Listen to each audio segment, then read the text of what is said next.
The lecture hall fell silent as Commander Vexithal limped onto the stage, his carapace still bearing the scorch marks from the incident 3 cycles ago.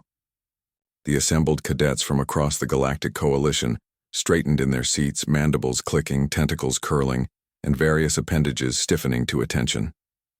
Everyone knew why the legendary commander had been invited to speak at the Interstellar Military Academy.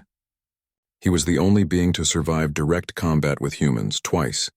"I see the question in your optical sensors," Vexthal began, his translator rendering his clicks into perfect galactic standard.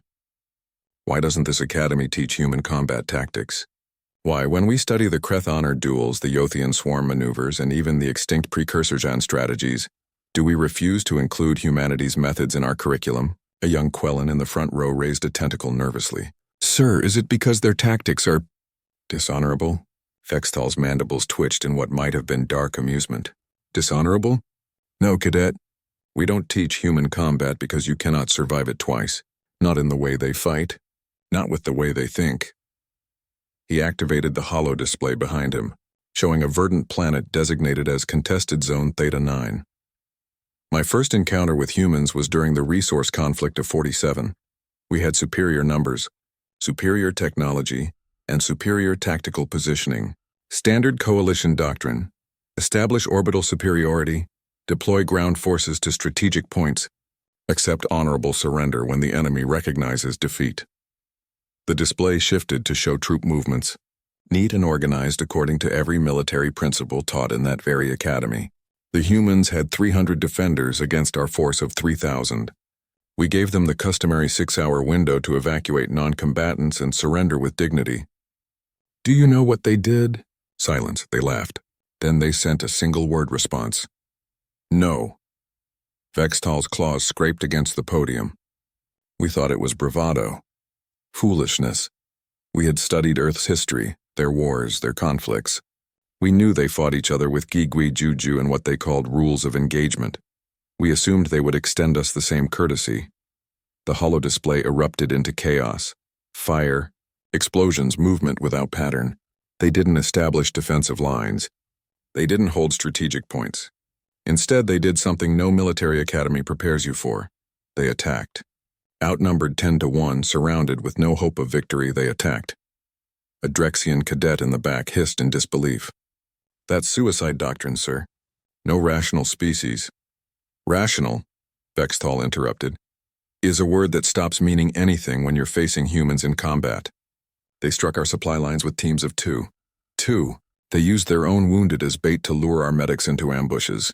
They fought for 72 hours without sleep, stimulating their bodies with chemical compounds that would kill most species."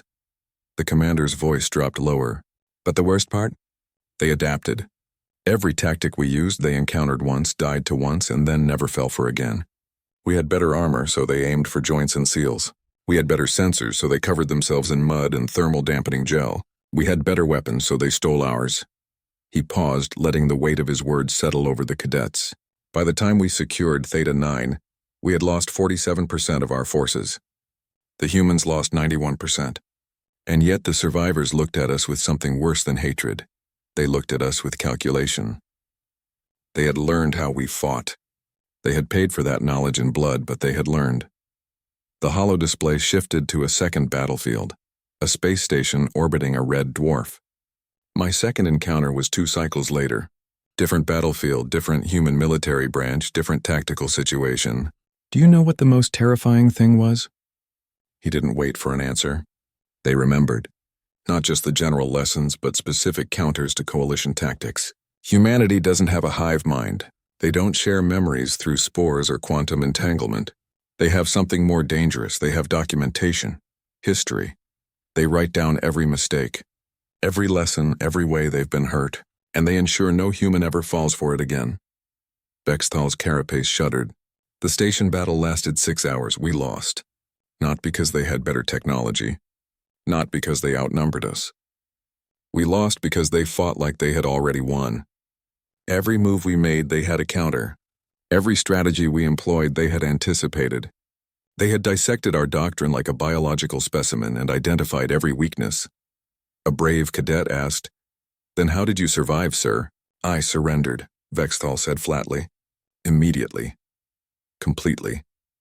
When I saw how they moved, how they communicated, how they had learned from Theta 9, I broadcasted our unconditional surrender before a single shot was fired. My crew thought I was a coward. Command wanted to court-martial me. He gestured to his damaged carapace. These scars? I got them from my own security team trying to stop me from surrendering. Not from the humans. The lecture hall was absolutely silent. Here is why we don't teach human combat at this academy, Vexthal continued. Human warfare isn't a set of tactics. It's a philosophy. It's the absolute refusal to accept defeat. It's the willingness to sacrifice everything for even the smallest advantage. It's the ability to look at a superior enemy and see not a conqueror but a teacher. He turned off the holo display. Most species fight to win. Humans fight to learn. And the second time you face them, they have learned everything about you while you've learned only that they're dangerous. We don't teach human combat because there is no way to prepare for an enemy that evolves faster than you can adapt, because you cannot survive it twice, not as the same being you were before. Commander Vexthal began to limp off stage, then paused. If you ever find yourself facing humans in combat, I have only one piece of advice: surrender immediately. Trust me, it's the only tactic that works more than once. The cadets sat in stunned silence long after he left, each contemplating the terrifying truth. Somewhere in the galaxy, there was a species that turned every defeat into education, every battle into a lesson plan, and every war into a school where the tuition was paid in blood, but the graduation rate was 100%. The humans were coming to the stars, and they had already learned how to fight every species they would meet. They just hadn't met them yet.